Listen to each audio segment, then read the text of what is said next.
সময়েও নানা ধরনের ট্যাগ আমাদেরকেও দেয় কি দেয় না বলেন? দেয়।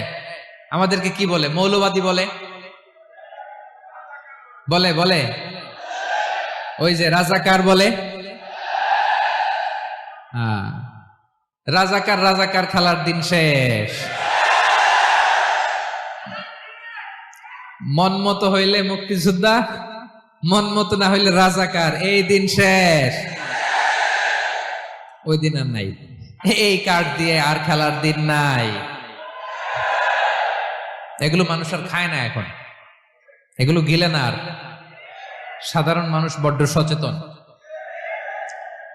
দেখেন, কালের বিবর্তনে, সময়ের আবর্তনে একই পরিক্রমা আমাদেরকেও ট্যাগিং করে। আমাদেরকে মৌলবাদী বলে, ব্যাকডেটেড বলে, রাজাকার বলে, জঙ্গি বলে, যুদ্ধাপরাধী বলে। আছে না এরকম? ওয়াসবির আলা মা ইয়াকুলুন, নিজের সাথে মিলায় নেন, যা বলে ধৈর্য ধারণ করো। ওয়াহজুরহুম হাজরান জামিলা, জাস্ট ইগনোর দেম, ভালোভাবে ইগনোর করেন, খালাস, সালাম দিয়ে কেটে পড়েন। তাহলে প্রিয় ভাইরা, এই বিপদ আপদ আমাদের পিছু ছাড়বে না, পিছু ছাড়বে না। নবীদের পিছু ছাড়ে নাই, আমরা কোথায়? আমরা আর কি? বিপদ আমাদেরকে ধৈর্য ধারণ করতে হবে, মনোবল হারাইলে হবে না। তাহলে প্রিয় ভাইরা, এটাই জীবনের বাস্তবতা। সবর আমাদেরকে এখতিয়ার করতে হবে, হতাশ হওয়া যাবে না। অনেকে আমরা অল্পতে হতাশ হই। এই যে আমরা ধৈর্য ধারণ করছি, এর ফল পাচ্ছি না। দীর্ঘ 1.5 দশক ধরে ধৈর্য ধারণ করছেন না আপনারা? এখন মুক্তি, স্বাধীনতা, বিজয় এনে দিয়েছে কে? ধৈর্য ধারণ করুন। ধৈর্যের যে ফলাফল, এটা বড় মিষ্টি। আসসালামু আলাইকুম ওয়া রাহমাতুল্লাহি ওয়া বারাকাতুহু। আমরা শুরুতে আল্লাহ রাব্বুল ইজ্জা ওয়াল জালালের দরবারে শুকরিয়া জ্ঞাপন করছি, যিনি আজকে আমাদেরকে এরকম চমৎকার একটি পরিবেশে, চমৎকার একটি ইসলামিক কনফারেন্সে উপস্থিত হওয়ার সুযোগ করে দিয়েছেন। আমরা সবাই পড়ছি কালিমাতুশ শুকর, আলহামদুলিল্লাহ। সম্মানিত সুধী, আমরা এই পৃথিবীতে খুব অল্প একটা সময়ের জন্য, একটা ট্রানজিট পিরিয়ড কাটানোর জন্য বেসিকলি আমরা এই পৃথিবীতে এসেছি। আমরা কি চিরকাল এই পৃথিবীতে থাকবো বলেন তো? না, একটা ট্রানজিট পিরিয়ডে আমরা এসেছি, আবার চলে যেতে হবে। এই যে আমাদের জীবন, এই জীবনের জন্য বিপদ আপদ, পরীক্ষা, স্ট্রাগল, এটা অনিবার্য, এটা হবে। বিপদ নাই, কষ্ট নাই, আপদ নাই, অনিশ্চয়তা নাই, স্ট্রাগল নাই, এমনকি কেউ আছে এখানে? কেউ কি হাত তুলে বলতে পারবেন যে হুজুর আমার জীবনে কোনো বিপদ নাই, অথবা আমার জীবনে কোনো দুঃখ নাই, কষ্ট নাই, কোনো স্ট্রাগল নাই, কোনো রিস্ক নাই? এরকম সৌভাগ্যবান কেউ আছেন এখানে? তাহলে জীবনের জন্য পরীক্ষা, এটা অনস্বীকার্য, হবেই হবে পরীক্ষা। পৃথিবীর জীবনটাই এমন, এভাবেই এই লাইফকে ডিজাইন করা হয়েছে। পরীক্ষা থাকবে, এখানে বিপদ থাকবে, এগুলো উত্তীর্ণ হয়ে আপনাকে যেতে হবে। চির সুখ, চির শান্তি, এটাই পৃথিবীতে হয় না। চির সুখ এবং চির শান্তির জায়গা হচ্ছে জান্নাত। চির সুখ এবং চির শান্তি কোথায়? এটা জান্নাতের বৈশিষ্ট্য। চির সুখ, চির শান্তি, টেনশন নাই, ঝামেলা নাই, পরীক্ষা নাই, বিপদ নাই, রিস্ক নাই, স্ট্রাগল নাই। এটা হচ্ছে দ্য ফিচার্স অফ জান্নাত, জান্নাতের ফিচার। কিন্তু সমস্যা বাদে তখন যখন জান্নাতের ফিচার আমরা দুনিয়ায় খুঁজি। যেটা পাবো আমরা জান্নাতে, এটা খুঁজি কোথায়? এই তখনই সমস্যা বাদে। And this is the main problem. এটাই বড় সমস্যা। এই সমস্যার সমাধান কোথায়, এটা নিয়ে আজকে আমি কিছু কথা অ্যাড্রেস করবো ইনশাআল্লাহ। তো তাহলে আসুন শুনি জান্নাতের ফিচার কি। জান্নাতের কমন একটা ফিচার হচ্ছে জান্নাতে there will be no sickness in paradise. জান্নাতে কোনো অসুস্থতা থাকবে না, চিরসুস্থ। সুবহানাল্লাহ পড়েন। চিরসুস্থ, চির সবল, কেউ অসুস্থ হবে না জান্নাতে। জান্নাত হবে অ্যান্টি এইজিং, জান্নাতে বয়স বাড়বে না কারো, চির যৌবনা, চির যুবক, অ্যান্টি এজিং। আপনারা জানেন যে বর্তমান পৃথিবীতে অ্যান্টি এজিং ক্রিম পাওয়া যায় না? ক্রিম, কথা বুঝতেছেন? অ্যান্টি এজিং ক্রিম পাওয়া যায়। তারা বলে এই ক্রিম মাখলে চামড়ায় ভাঁজ পড়ে না। এটার দাম আছে কিন্তু অনেক। অ্যান্টি এজিং ক্রিম লাগায়, শ্যাম্পু ইউজ করে, অ্যান্টি এজিং অয়েল আছে, এটা দিলে নাকি চামড়ায় ভাঁজ পড়ে না। ইভেন ভারতের অনেক বড় একজন ব্যবসায়ী মুকেশ আম্বানি, নাম শুনছেন না, যে তার ছেলের বিয়ে হয়ে গেল। তো এই মুকেশ আম্বানির স্ত্রী নীতা আম্বানি, সে কিছুদিন আগে এক বটল গোল্ড ওয়াটার খেয়েছে, gold water, and it's cost $60,000। $60,000 দাম এক বোতল গোল্ড ওয়াটারের। কেন? ফর অ্যান্টি এজিং, যাতে বয়সের ছাপ গালে না থাকে। এখন বলেন, এভাবে কি আমাদের বয়সকে ধরে রাখা সম্ভব এই পৃথিবীতে? সম্ভব না, কারণ এই ফিচারটা দুনিয়ার ফিচার না, এটা জান্নাতের ফিচার। সুবহানাল্লাহ পড়েন। তাহলে জান্নাতে কেউ অসুস্থ হবে না, জান্নাত হবে চির যৌবন, চির যৌবনা। ওখানে আমরা যুবক থাকবো, প্রত্যেকে 33 বছরের যুবক যুবতী হয়ে জান্নাতে ঢুকবো। বিষ্ণু ইসলাম বলেন, আহলুল জান্নাতি জুরদা ওয়া মুরদা ওয়া আবনাউ সালাসিন ওয়া সালাসিন। জান্নাতে যারা যাবে শুভ্র দাড়িবিহীন, প্রত্যেকে হবে 33 বছর বয়সের। ওই যে 33 বছর বয়সে একবার ঢুকলেন, আর বয়স বাড়বে না, ওইটাই চিরকাল ওই বয়স পাবেন। জান্নাতের আরেকটা ফিচার হচ্ছে নো ফ্রাস্ট্রেশন, কোনো চিন্তা নাই, দুশ্চিন্তা নাই, হাইপার টেনশন নাই, সজীব প্রাণবন্ত। সুবহানাল্লাহ। জান্নাতের আরেকটা ফিচার হচ্ছে there is no expiry date in জান্নাত। এক্সপায়ারি ডেট আছে? জান্নাতে যে ঢুকবো 7 দিনের জন্য চেক ইন, নাকি চেক ইন কয় দিনের জন্য? 7 দিন, 10 দিন পরে চেক আউট করে ফেলবে, এরকম না। নো এক্সপায়ারি ডেট, আজীবন। একবার এন্ট্রি পেলে বের হওয়ার টেনশন নাই। আল্লাহু আকবার। তাহলে no expiry date, rather it's eternal, আজীবন থাকবেন, খালিদিনা ফিহা, চিরকাল থাকবেন। এবং জান্নাতের সবচাইতে গুরুত্বপূর্ণ ফিচার হচ্ছে there will be no death in জান্নাত। জান্নাতে আপনার আর মৃত্যু হবে না, মৃত্যুর বিদায় হবে। তার মানে আপনি অমর হবেন। তাহলে আপনি চির সুস্থ, চির সবল হবেন জান্নাতে, চির যুবক থাকবেন, প্রাণবন্ত থাকবেন, আপনি অমর হবেন, আপনি জান্নাতে মরবেন না। জান্নাতীরা যখন জান্নাতে যাবে, ফেরেশতারা ডেকে বলবে, ইয়া আহলাল জান্নাতি ইন্না লাকুম আন তাসিহু ফালা তাসকামু আবাদা। জান্নাতীরা চিরকাল সুস্থ থাকবা, অসুস্থ হবা না। ইন্না লাকুম আন তাশিব্বু ফালা তাহরামু আবাদা, তোমরা শাবাব থাকবা, বুড়া হবা না। ওয়া ইন্না লাকুম আন তাহইয়াউ ফালা তামুতু আবাদা, চিরকাল বেঁচে থাকবা, মরবা না। এবং সেদিন জান্নাতে মৃত্যু দেয়া হবে, মৃত্যু দেয়া হবে। ইউতাল মাউতু বিকাবশিন আমলাহ, একটা ছাগলের আকৃতিতে মৃত্যুকে আনা হবে। ফায়ুযবাহুল মাউত, মৃত্যুকে জবাই দেয়া হবে। এবার জান্নাতীরা তাকিয়ে থাকবে, ফেরেশতারা বলবে, ইয়া আহলাল জান্নাতি খুলুদুন ফালা মাউত, হে জান্নাতীরা চিরকাল এই জান্নাতে থাকবে। তাহলে জান্নাতের ফিচার পাইছেন? এখন কোন বোকা যদি এই ফিচার দুনিয়ায় খোঁজে, পাবে? পাবে না, কারণ দুনিয়ার ফিচার আলাদা। দুনিয়ার ফিচার কি?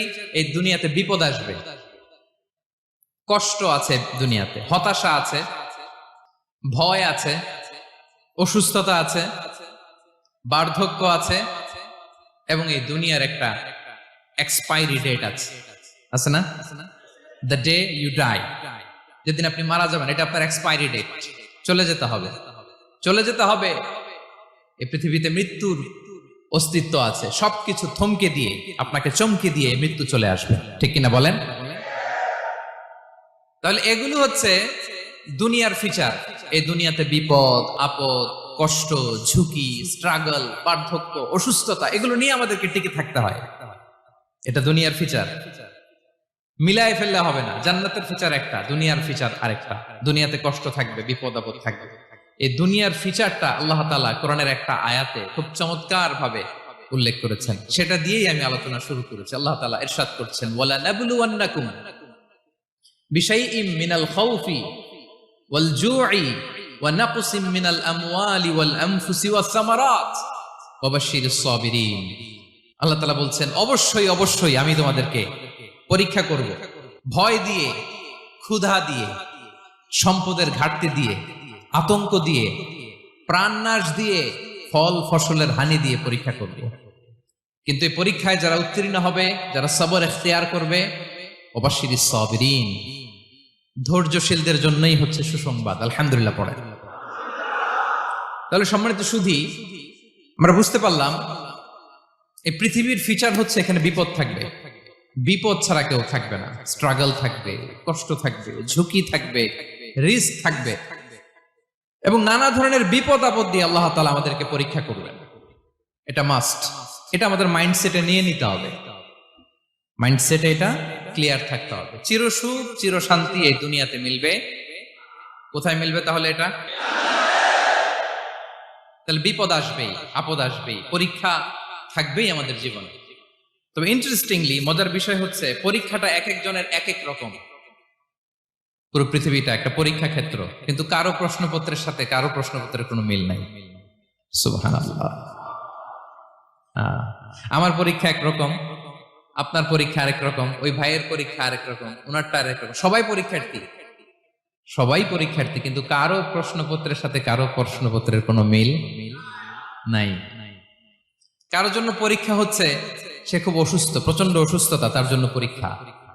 ক্যান্সারের রোগী, দুরারোগ্য ব্যাধি, ডক্টর বলছে 4th স্টেজে চলে আসছে, কয়েক মাস বাঁচতে পারে, এটা তার জন্য পরীক্ষা। আবার কারো দেখবেন যে খুব একটা অসুস্থতা নাই, অসুস্থতার ঝামেলা নাই, কিন্তু তার দারিদ্রতা আছে, তার আর্থিক অনটন, এটা তার জন্য পরীক্ষা। আবার কারো দেখবেন অসুস্থতাও নাই, দারিদ্রতাও নাই, তার দাম্পত্য জীবনের সমস্যা আছে না নাই? অনেকের দেখবেন এগুলো কোনোটাই সমস্যা না, তার ছেলে কথা শোনে না, মাদকাসক্ত। আহা, মাদকাসক্ত, রিহ্যাবে পাঠায়, আবার আসে, আবার গাঁজা খাওয়া শুরু করে, আছে না নাই বলেন? দেখেন তার পরীক্ষাটা আবার আলাদা। অনেকের দেখবেন মেয়ে বাবার কথা শোনে না। আবার অনেকের দেখবেন যে ব্যবসায় সমস্যা, লসের পর লস, লাভ উঠাতে পারে না। তাহলে পরীক্ষা ছাড়া, বিপদ আপদ ছাড়া দুনিয়াতে কেউ নাই, কেউ নাই প্রিয় ভাইরা। এটা আমাদের মাথায় রাখতে হবে। পরীক্ষা আপনাকে দিতেই হবে, পরীক্ষা দিয়ে দিয়েই নিজেকে প্রমাণ করতে হবে। আর এক একজনের পরীক্ষাটা এক এক রকম, কারো পরীক্ষার সাথে কারো পরীক্ষার কোনো মিল থাকবে না। তো মাঝে মাঝে আমরা এটা ভুলে যাই। আল্লাহ তাআলা কালামে পাকে রিমাইন্ডার দিয়ে আমাদেরকে স্মরণ করিয়ে দিতে চান যে এই পৃথিবীতে আসলে তোমরা এসেছো পরীক্ষা দিতে। এটাই জীবনের বড় বাস্তবতা।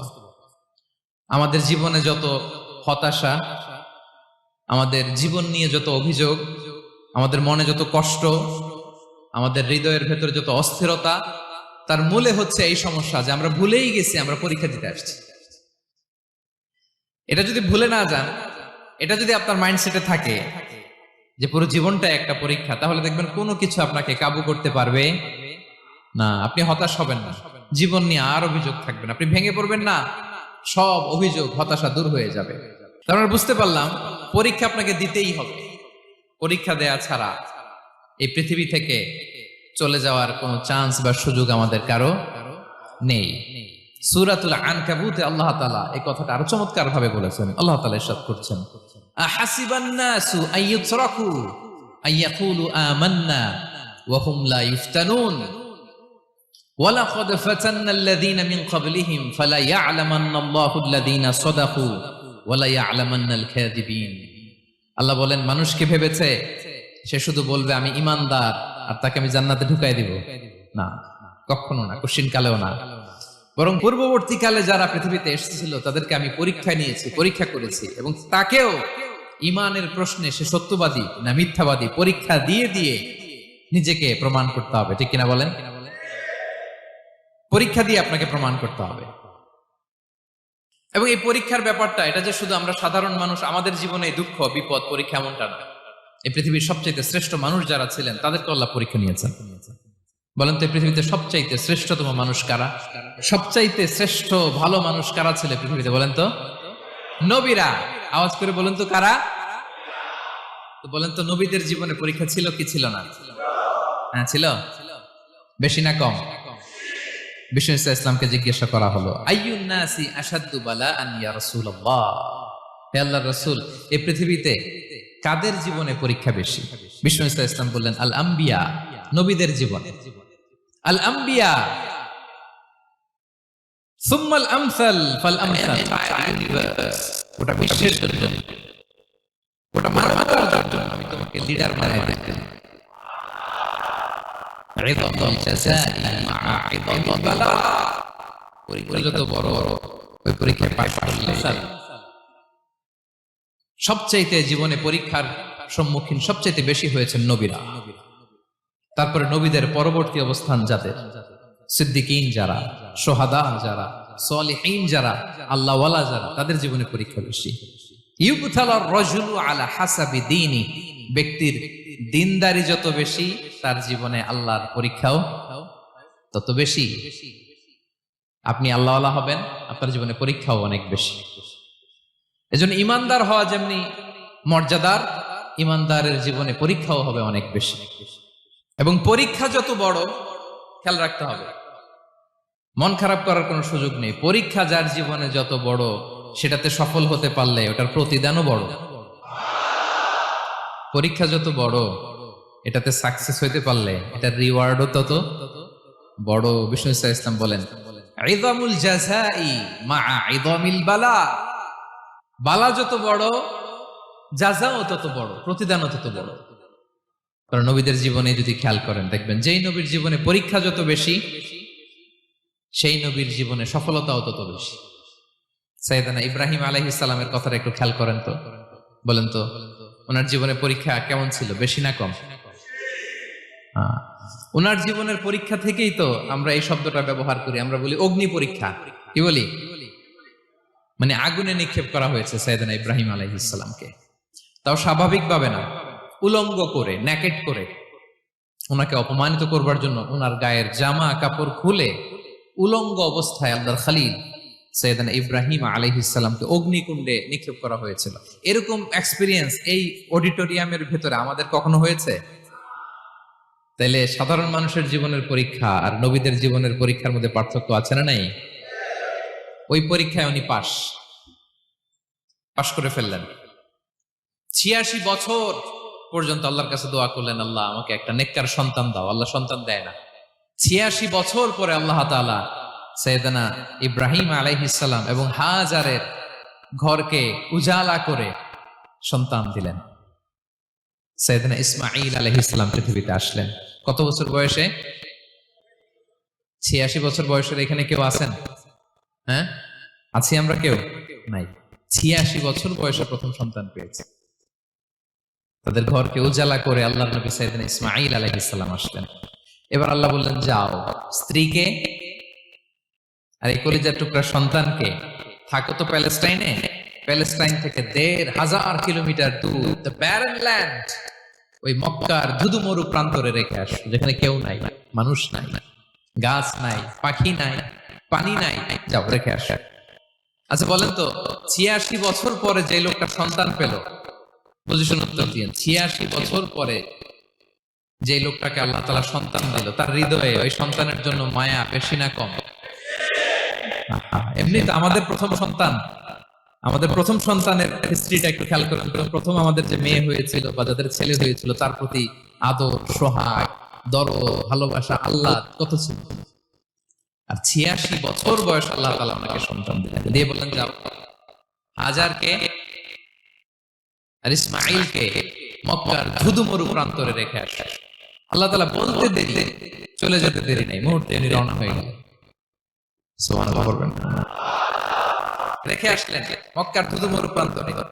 এবার আল্লাহ বললেন, যাও রিটার্ন ব্যাক টু প্যালেস্টাইন, প্যালেস্টাইনে চলে যাও। চলে গেলেন, হৃদয়টা ভেঙে খান খান। অনেক বছর পরে আল্লাহ তাআলা আবার অনুমতি দিলেন, যাও এবার ছেলেকে রেখে আসতে পারো, যাও প্যালেস্টাইন থেকে আবার মক্কায় যাও। সাইয়েদনা ইব্রাহিম আলাইহিস সালাম প্যালেস্টাইন থেকে আবার ১৫০০ কিলোমিটার পথ পাড়ি দিয়ে, এখনকার মতো ফ্লাইটে যায় না, গাড়িতেও না, উটে করে, কিসে করে। উনি যে কতবার মক্কা থেকে ফিলিস্তিন এসেছেন আর গিয়েছেন, ইয়ত্তা নাই, হিসাব নাই। গেলেন। এবার ছেলেটা হাঁটতে পারে, দৌড়াতে পারে, একটু একটু কথা বলতে পারে, আব্বা আব্বু ডাকতে পারে। কেমন মায়া লাগে বলেন তো? মায়া ভালোবাসায় যখন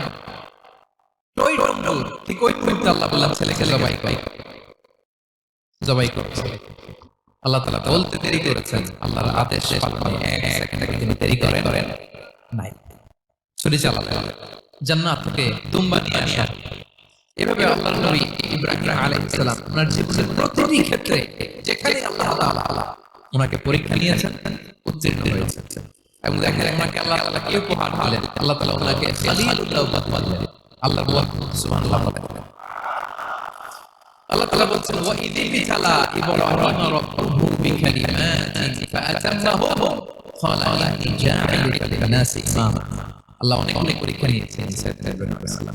প্রত্যেক পরীক্ষায় সাকসেসফুলি পাস করেছেন, গোল্ডেন পাস।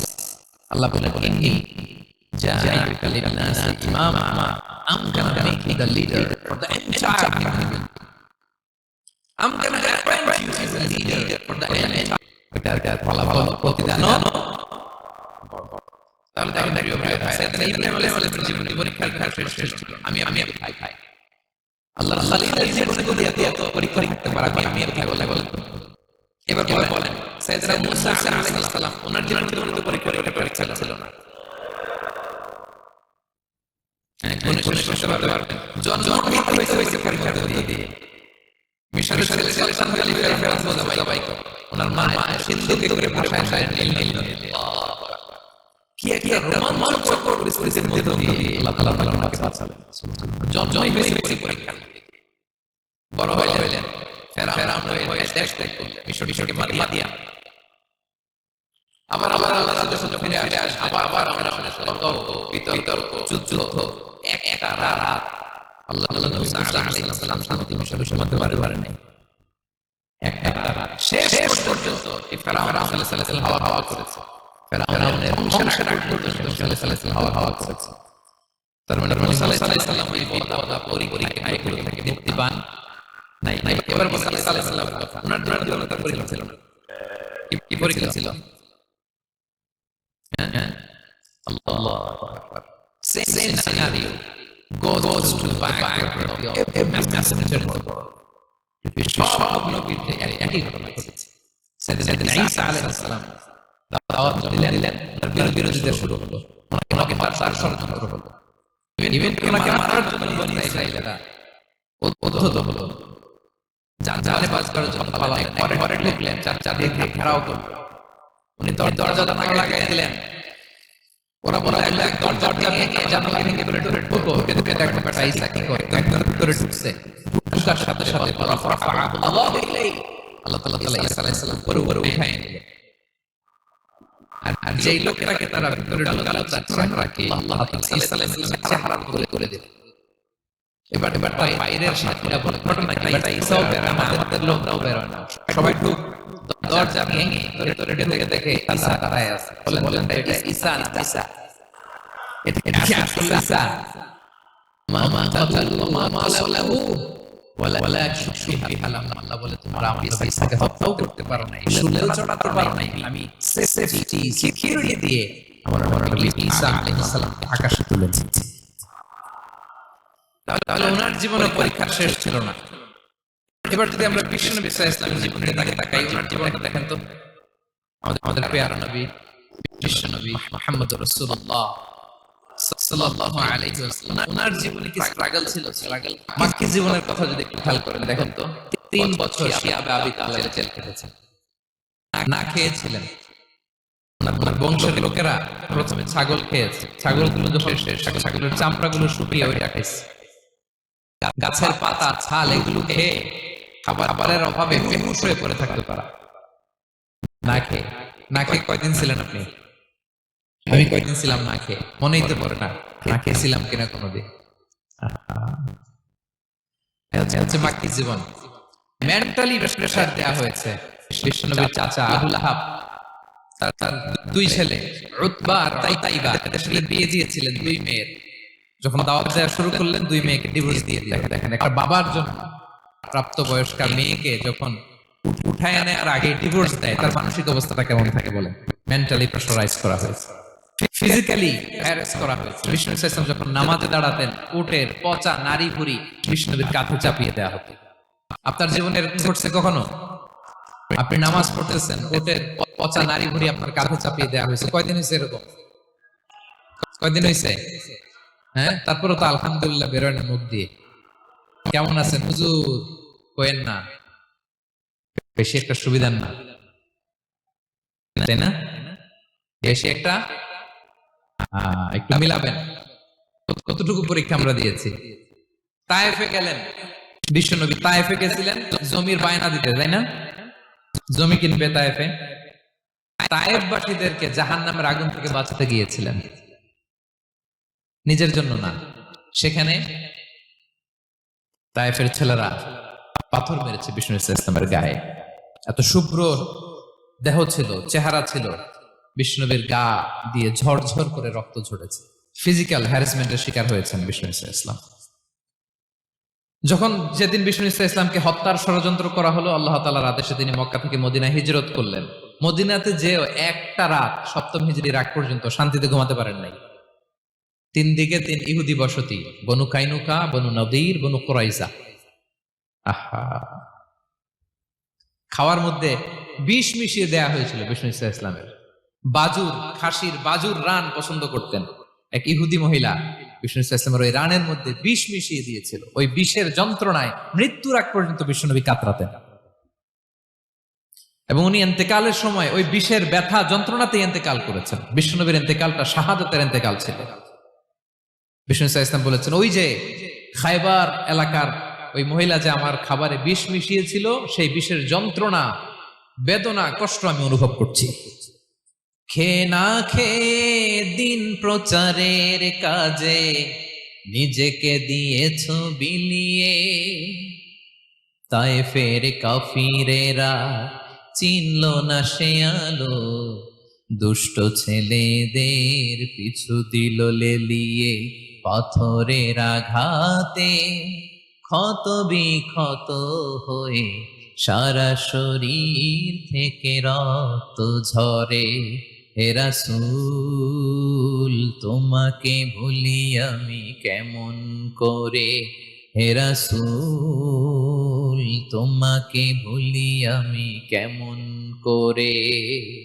হাজার ব্যথা বেদনার পরে ফিরে আসনি তুমি আপন ঘরে, দিনের আলো তুমি ছড়িয়ে দিতে চলে গেলে মদিনায় মক্কা ছেড়ে। হে রাসূল তোমাকে ভুলি আমি কেমন করে, হে রাসূল তোমাকে ভুলি আমি কেমন করে। ঠিক কিনা বলেন? একটা রাত শান্তিতে, শান্তির ঘুম তিনি দিতে পারেন নাই। প্রিয় ভাইরা, তাহলে আমরা কি বুঝলাম? বিশ্বনবীর জীবনও পরীক্ষা ছিল কি ছিল না? আমাদের উপায় আছে? আমরা বাঁচতে পারবো এই বিপদ আপদ পরীক্ষা ঝঞ্ঝাল থেকে? বাঁচতে চাইলেও বাঁচতে পারবো? পারবো না। ইমাম মালিক আলাইহি রাহমা নাম শুনেছেন? ইমাম মালিক, ওনার জ্ঞান থেকে লাখো লাখো মানুষ উপকৃত হয়েছে, কোটি কোটি মানুষ উপকৃত হয়েছে। মদিনার রাস্তায় রশি দিয়ে ওনাকে টেনে হিচড়ে এক এলাকা থেকে আরেক এলাকায় নিত জালেম বাদশারা। ইমাম মালিক আলাইহি রাহমা। ইমাম আহমদ ইবনে হাম্বল, ওনাকে বেত্রাঘাত করা হতো, চাবুক দিয়ে পেটানো হতো। আল ইমাম আল আযম আবু হানিফা আলাইহি রাহমা, ওনাকে কারাবন্দী করা হয়েছিল। তার মানে দেখেন, যত বড় বড় স্কলার, যত বড় বড় মাশায়েখ, এমনকি আম্বিয়া আলাইহিmus সালাম, ওনারাও পরীক্ষা বিপদ আপদ থেকে রেহাই পান। পাইছে? তাহলে আপনি আর আমি পাবো? বলেন তো। তাহলে এটা আমাদের ব্রেইনে গেঁথে নিতে হবে যে জীবন মানেই এখানে বিপদ থাকবে, পরীক্ষা থাকবে, স্ট্রাগল করে করে আমাকে আগাতে হবে। কেউ আমার জন্য রেড কার্পেট বিছিয়ে রাখবে না। এই জীবনটা বড় জটিল। This is life, how it's design. এভাবেই পৃথিবীকে ডিজাইন করা হয়েছে। এখানে বিপদ আছে, কষ্ট আছে। এই পরীক্ষা দিয়ে দিয়ে আপনাকে উত্তীর্ণ হতে হবে।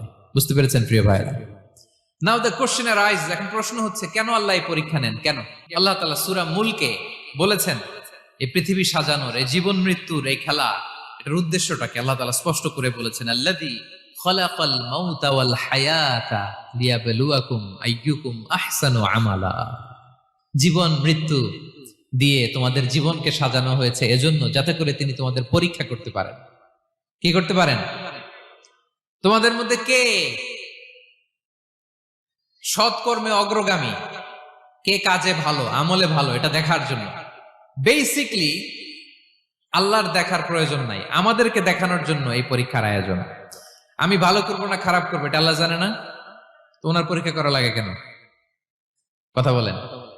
আমি জান্নাতি না জাহান্নামী এটা আল্লাহ জানেন না? বেসিকলি আমাদেরকে জানানোর জন্য এই পরীক্ষার আয়োজন। কাদেরকে জানানোর জন্য? মানে তুমি জেনে যাও তুমি জান্নাতি না জাহান্নামী। আমি ভালো করেই জানি। একটা ছোট্ট উদাহরণ দিলে বুঝতে পারবেন প্রিয় ভাইয়েরা। ধরেন আল্লাহ তাআলা দুইজনকে সৃষ্টি করলেন। উদাহরণস্বরূপ একজনের নাম আব্দুল্লাহ, আরেকজনের নাম আব্দুর রহমান। সৃষ্টির পরে আব্দুল্লাহকে বললেন, আব্দুল্লাহ আমি জানি তুমি পৃথিবীতে 50 বছর হায়াত পাইতা, খুব ভালো কাজ করতে, তুমি দুনিয়াতে অনেক ভালো কাজ করতে, এটা আমি আগেই জানি, আমার অসীম জ্ঞান বলে আমি আগে থেকেই জানি। তো যাও, তোমার এইমাত্র সৃষ্টি করলাম, যাও তুমি জান্নাতে ঢুকে যাও, কারণ আমি জানি তুমি জান্নাতি হবে। আচ্ছা, আর আব্দুর রহমান তুমি পৃথিবীতে খুব খারাপ কাজ করতে, এটা আমি জানতাম, তোমারে পাঠাইলে খারাপ কাজ করবা, তুমি সীমা লঙ্ঘন করবা, অন্যায় করবা, অপরাধ করবা, তুমি জাহান্নামী হবা, যাও। সে তো আমি জানি, পরীক্ষার আর দরকার নেই, তোমারে জাহান্নাম দিয়ে দিলাম, যাও ঢুকে যাও। আব্দুল্লাহ ঠিকই জান্নাতে ঢুকে যাবে, আব্দুর রহমান কি ঢুকবে? ঢুকবে। সে বলবে, আল্লাহ এইমাত্র আমারে বানাইলেন, এইমাত্র আপনি আমাকে সৃষ্টি করলেন, সৃষ্টি করেই বলতেছেন তুমি জাহান্নামে যাও, আর বলতেছেন আমি জানি দুনিয়াতে পাঠালে তুমি খারাপ কাজ করবা, তুমি জাহান্নামী হবা, পাঠানোর আর কি দরকার, আগে থেকে জাহান্নামে যাও। আল্লাহ আপনি জানলে জানতে পারেন, আমি তো জানি না। ঠিক কিনা বলেন?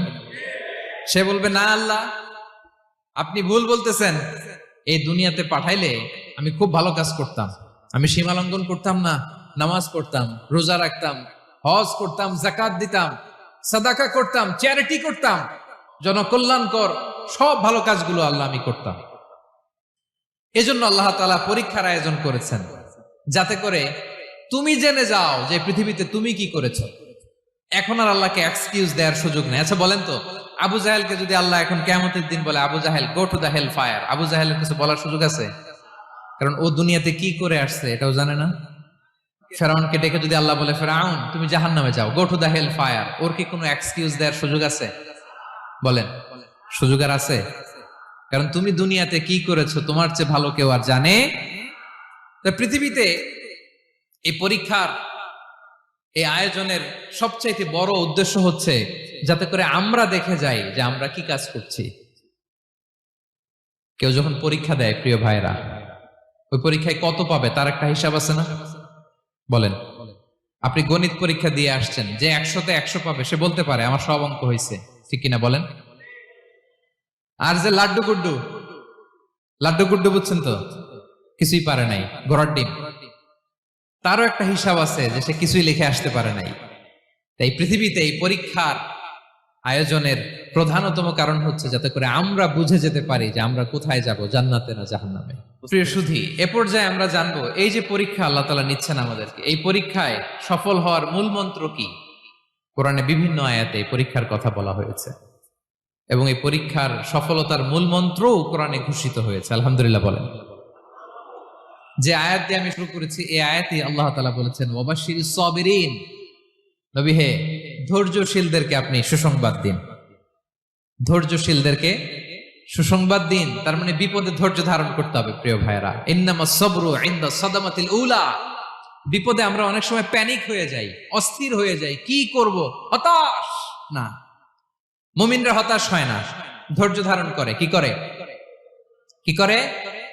ধৈর্য ধারণ করার শক্তি দাও গো মেহেরবান আমায়, দাও গো মেহেরবান। পড়েন, ধৈর্য ধারণ করার শক্তি দাও গো মেহেরবান আমায়, দাও গো মেহেরবান। সবাই বলুন একসাথে, ধৈর্য ধারণ করার শক্তি দাও গো মেহেরবান আমায়, দাও গো মেহেরবান।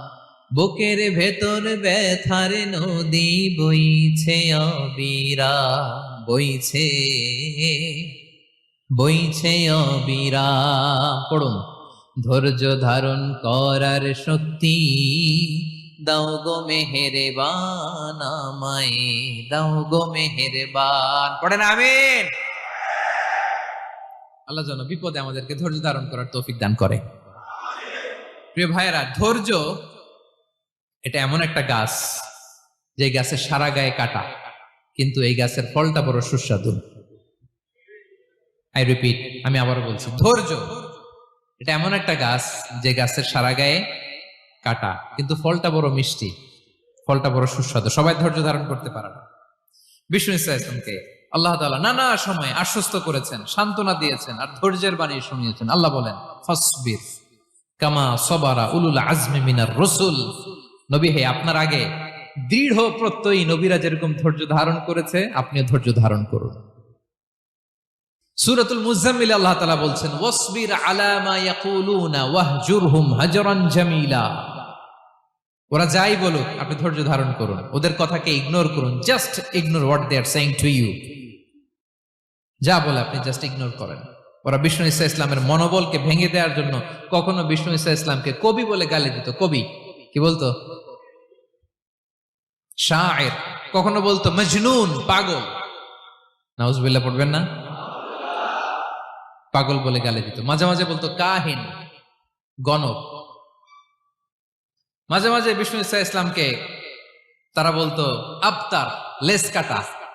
মুহাম্মদ, তোমার ছেলে নাই, তোমার বংশ নির্বংশ হয়ে গেছে, তোমার নাম নেয়ার মতো কেউ নাই। আহা, কপাল পোড়া। গোটা বিশ্বব্যাপী বিষ্ণু ঈসা ইসলামের সুনাম সুখ্যাতি ছড়িয়ে দিয়েছে কে? আকাশ বাতাস মাড়িয়ে, সাত আকাশ ছাড়িয়ে আল্লাহর আরশ পর্যন্ত আল্লাহ তাআলা বিষ্ণুনবীর সুনাম সুখ্যাতিকে সুউচ্চ করেছেন। ঠিক কিনা বলেন? ইগনোর করুন। আপনাকে কবি বলে, গণক বলে, আপনাকে পাগল বলে, আপনাকে লেস কাটা বলে, জাস্ট ইগনোর দেন। বর্তমান সময়েও নানা ধরনের ট্যাগ আমাদেরকেও দেয় কি দেয় না বলেন? দেয়। আমাদেরকে কি বলে? মৌলবাদী বলে, বলে বলে ওই যে রাজাকার বলে। রাজাকার রাজাকার খেলার দিন শেষ। মন মতো হইলে মুক্তিযোদ্ধা, মন মতো না হইলে রাজাকার, এই দিন শেষ। ওই দিন আর নাই। এই কার্ড দিয়ে আর খেলার দিন নাই। এগুলো মানুষ আর খায় না এখন, এগুলো গিলে না আর। সাধারণ মানুষ বড্ড সচেতন। দেখেন, কালের বিবর্তনে, সময়ের আবর্তনে একই পরিক্রমা আমাদেরকেও ট্যাগিং করে। আমাদেরকে মৌলবাদী বলে, ব্যাকডেটেড বলে, রাজাকার বলে, জঙ্গি বলে, যুদ্ধাপরাধী বলে। আছে না এরকম? ওয়াসবির আলা মা ইয়াকুলুন, নিজের সাথে মিলায় নেন। যা বলে ধৈর্য ধারণ করো। ওয়াহজুরহুম হাজরান জামিলা, জাস্ট ইগনোর দেম, ভালোভাবে ইগনোর করেন। খালাস, সালাম দিয়ে কেটে পড়েন।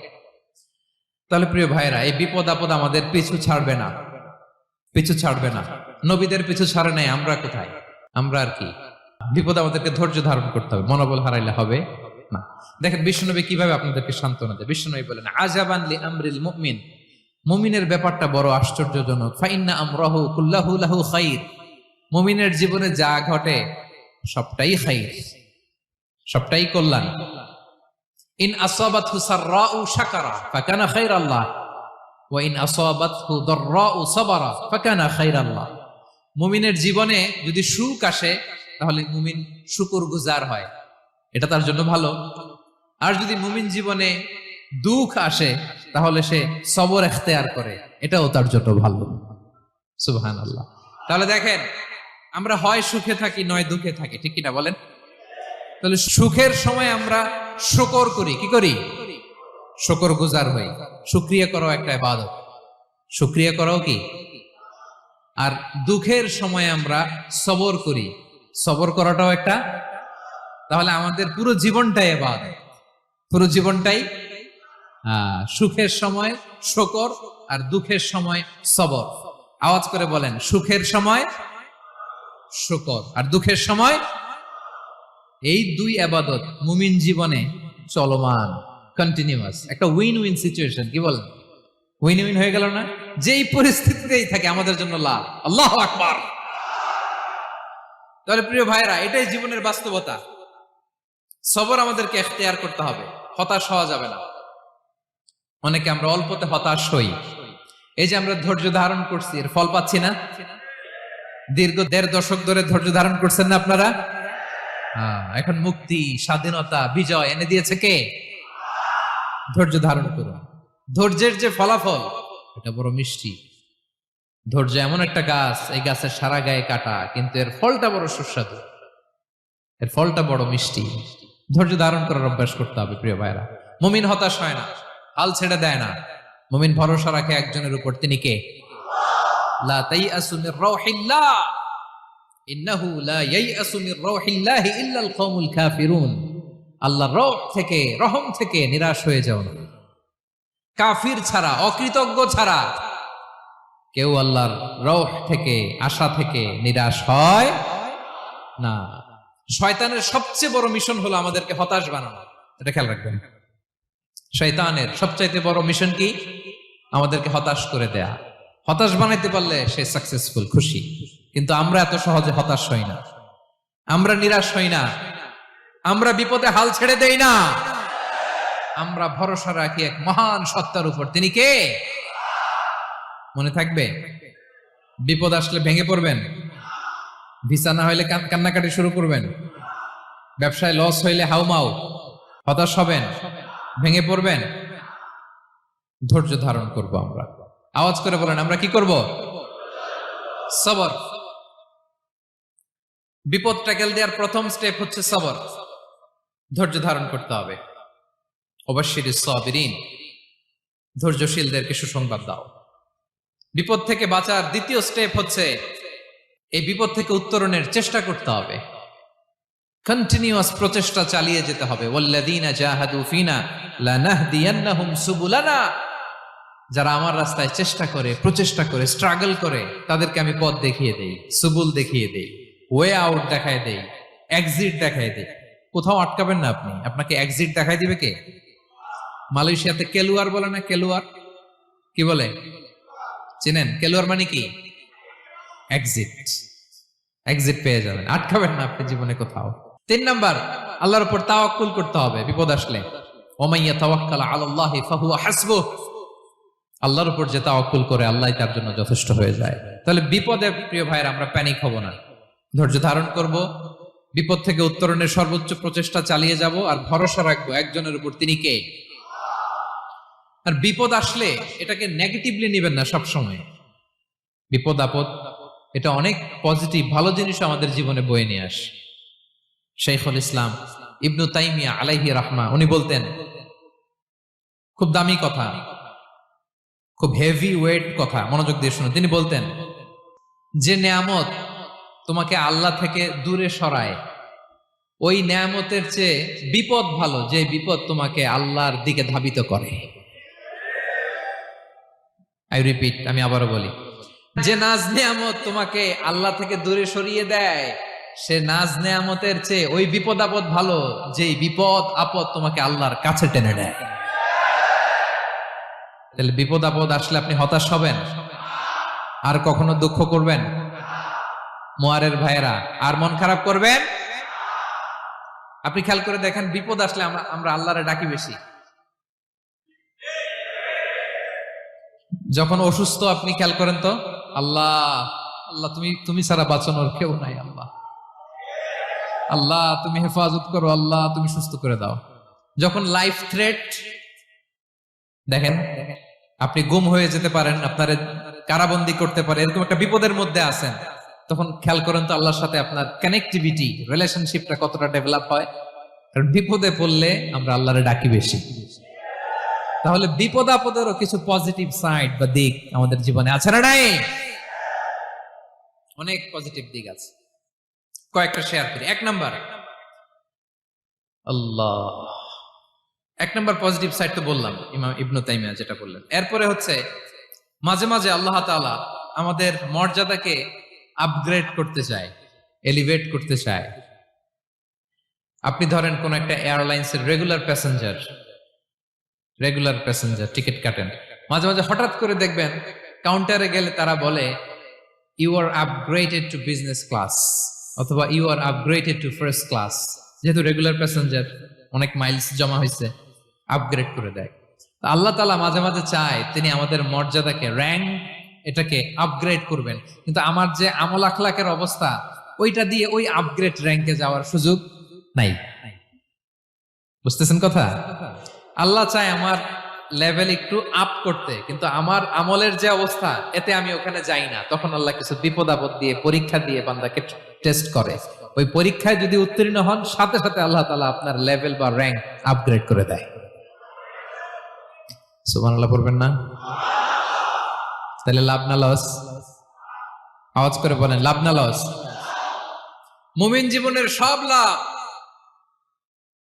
যত বিপদ আপদ আপনাকে স্পর্শ করে প্রতিটাতেই আপনার জন্য কল্যাণ। বিষ্ণু ইসা ইসলাম বলেন, মা ইউসিবুল মুসলিমা মিন নাসাবিন ওয়ালা ওয়াসাবিন ওয়ালা হাম্মিন ওয়ালা হুজনিন ওয়ালা আযান ওয়ালা গাম্মিন হাত্তা শাওকাতি ইউশাকুহা ইল্লা কাফারাল্লাহু বিহা খাতায়া। আপনার জীবনে যত দুঃখ, যত যন্ত্রণা, যত টেনশন, যত অ্যাংজাইটি, যত ইনজুরি, এমনকি গোলাপ ফুল পাড়তে যে ওখানে যে কাটা বাঁধছে, বরই খেতে যে বরই গাছে ওঠার পর যে একটা কাটা বিঁধছে আপনার হাতে, এর কারণে আল্লাহ তাআলা আপনার গুনাহ মাফ করে দেয়। সুবহানাল্লাহ। তাহলে বিপদ আপদ দিয়ে আল্লাহ বান্দার মর্যাদাকে আপগ্রেড করে। বিপদ আপদে ফেলে আল্লাহ তাআলা বান্দার পাপ মোচন করে। বিপদ আপদ দিয়ে আল্লাহ তাআলা বান্দার শাস্তি মওকুফ করে। এমন পাপ করছেন এটার জন্য শাস্তি বরাদ্দ হয়ে গেছে, কিন্তু আল্লাহ তাআলা ওই শাস্তি থেকে মাঝে মাঝে আপনাকে বাঁচাতে চায়, তখন কিছু বিপদ দিয়ে বান্দারে পরীক্ষা করে। উত্তীর্ণ হলেই আল্লাহ তাআলা ওই শাস্তিকে মওকুফ করে দেয়। তাহলে আসুন সামারি করি, পুরো আলোচনাটার সামারি করি। বিপদ আপদ, পরীক্ষা, স্ট্রাগল, কষ্ট, এটা সুন্নাতুল্লাহি ফিদ দুনিয়া। এই দুনিয়ায় আল্লাহর সুন্নাত, এর বাইরে কেউ যেতে পারে না। ইভেন নট দ্য মেসেঞ্জার্স, নবীরাও না। আজকের আলোচনায় শুনছেন না নবীদের জীবন দিয়ে কি গেছে, ups and downs, test and trial. নবীরাও না। তাহলে এটা আমাদের মাইন্ডসেটের সাথে সেট আপ করে নিতে হবে যে অতীতে, বর্তমানে, ভবিষ্যতে বিপদ আপদ মুক্ত এই পৃথিবীতে কেউ থাকবে না। পারবেন? হ্যাঁ, এটা মাইন্ডসেটে নিয়ে নিতে হবে যে এটাই জীবন। বিপদ আপদ দিয়ে আল্লাহ পরীক্ষা করবেন। এটাই পৃথিবী। চির সুখ চির শান্তি এই পৃথিবীতে খুঁজলেই পাওয়া যায় না। শুরুতে বলছিলাম না, চির সুখ চির শান্তি। বলেন তো এটা কি দুনিয়ার ফিচার না জান্নাতের ফিচার? জান্নাতের ফিচার দুনিয়ায় খুঁজলে পাওয়া যাবে? যাবে না। তাহলে আজকের আলোচনার 1 নাম্বার লেসন হচ্ছে বিপদ আপদ এটা সুন্নাতুল্লাহি ফিদ দুনিয়া। এই দুনিয়া আল্লাহর সুন্নাত, এটা থেকে মুক্তি পাওয়ার কোনো সুযোগ নাই, নবীরাও পায় নাই। 2 নাম্বার লেসন, বাঁচার যেহেতু সুযোগ নাই, we have to face it with patience, intellect and tawakkul. বিপদে অস্থির হওয়া যাবে না, এটাকে ফেস করতে হবে উইথ পেশেন্স, ধৈর্যের সাথে। বিপদ আমরা মোকাবেলা করব কিসের সাথে? ধৈর্য। প্যানিক হবেন না, অস্থির হবেন না, ধৈর্য ধারণ করবেন উইথ ইন্টেলেক্ট। আল্লাহর দেয়া আপনার ইন্টেলেক্ট খাটিয়ে এই বিপদ উত্তরণের সর্বান্তকরণের চেষ্টা প্রচেষ্টা আপনার চালায় যেতে হবে। আর সবশেষে আত-তাওয়াক্কুল আলাল্লাহ, ডিপেন্ডিং অন আল্লাহ, ভরসা করব কার উপর? আল্লাহর উপর। পারা যাবে তো? আচ্ছা, 2টা লেসন গেল। 3 নাম্বার লেসন হচ্ছে আমাদের ছেলে মেয়েদেরকে we have to educate our child regarding the test and trial in this দুনিয়া। দুনিয়ার এই বিপদ আপদের ব্যাপারে আমাদের ছেলে মেয়েদেরকে শেখাতে হবে, বুঝাতে হবে। ওরা ছোট মানুষ তো অস্থির হয়ে যায়, আব্বু আমার সাথে কেন এমন হয়, আমারই শুধু পেন্সিল চুরি হয়, আমারই শুধু এটা হয়, আমি পরীক্ষায় খারাপ করি, আমি ব্যথা পাই, আমার এই আমার সেই। ছোট মানুষ তো বুঝে না। ওরা বুঝাইতে হবে যে বাবা, this is the essence of life, এটাই জীবন। এটাই কি এই লাইফ হ্যাকস গুলো তাদেরকে শেখাইতে হবে। ডোন্ট বি প্যানিক, প্যানিক হওয়া যাবে না। This is how life is design, এটাই জীবন। বিপদ আপদ আসবে, এটাকে মেনে নিতে হবে, ছেলে মেয়েদেরকে শিখাইতে হবে, তাহলে তারাও প্যানিক হবে না। পারবেন তো ইনশাআল্লাহ? আচ্ছা, 4 নাম্বার লেসন হচ্ছে যেটা আমরা জানলাম, এই বিপদ আপদ সবসময় আমাদের জন্য খারাপ না। সামটাইমস ইট ব্রিংস খায়ের for us if dealt properly. ঠিক মতো বিপদকে ডিল করতে পারলে এটা আসলে আমার জন্য আখেরে কল্যাণই বয়ে নিয়ে আসে। কি বলেন, তাই না? কল্যাণ বয়ে নিয়ে আসে। সব শেষ কথা হলো আমরা যেন এই বিপদগুলোকে প্রপারলি ডিল করতে পারি, আমরা যেন সবর ইখতিয়ার করতে পারি। আল্লাহর কাছে চাইতে হবে, দোয়া করতে হবে, কারণ তৌফিক দেওয়ার মালিক কে? আল্লাহর কাছে যেন আমরা কায়মনোবাক্যে প্রার্থনা করতে পারি, আল্লাহ এই বিপদকে যেন আমরা ডিল করতে পারি, উইথ সাবার, উইথ ইন্টেলেক্ট, উইথ তাওয়াক্কুল। আসল হাতিয়ার হচ্ছে এটা, দোয়া। আল্লাহর কাছে চাইবেন, মনোযোগের সাথে চাইবেন, আন্তরিকতার সাথে চাইবেন। উদউল্লাহ ওয়া আনতুম মুখিনুনা বিল ইজাবা। বিষ্ণু বলেন এমন ভাবে চাও যেন তুমি অনেকটা কনফার্ম যে তোমার দোয়া আল্লাহ কবুল করবেনই, এমন ভাবে চাও। অনেকে রোবোটিক দোয়া করে। রোবোটিক দোয়া মানে দোয়ার মধ্যে প্রাণ নাই, ধ্যান নাই, মন নাই, আগ্রহ নাই, ভালোবাসা নাই। ওই দোয়া আল্লাহ কবুল করে না। মনোযোগ দিয়ে চাইতে হবে চাওয়ার মতো, তাহলে আল্লাহ তাআলার পক্ষ থেকে তৌফিক পাওয়া যাবে। পারা যাবে তো ইনশাআল্লাহ। আল্লাহ তাআলা আমাদের সবাইকে বিপদে আপদে ধৈর্য ধারণ করার তৌফিক দান করুক। নবীরা তাদের জীবনে যেভাবে স্ট্রাগল, আপস এন্ড ডাউনস, বিপদগুলোকে, টেস্ট এন্ড ট্রায়াল গুলোকে ডিল করেছে, আমরা যেন সেভাবে ডিল করতে পারি। আল্লাহ তৌফিক দান করুক। আল্লাহ তাআলা আমাদের সবাইকে কথাগুলো বোঝা আর আমল করার তৌফিক দান করুক।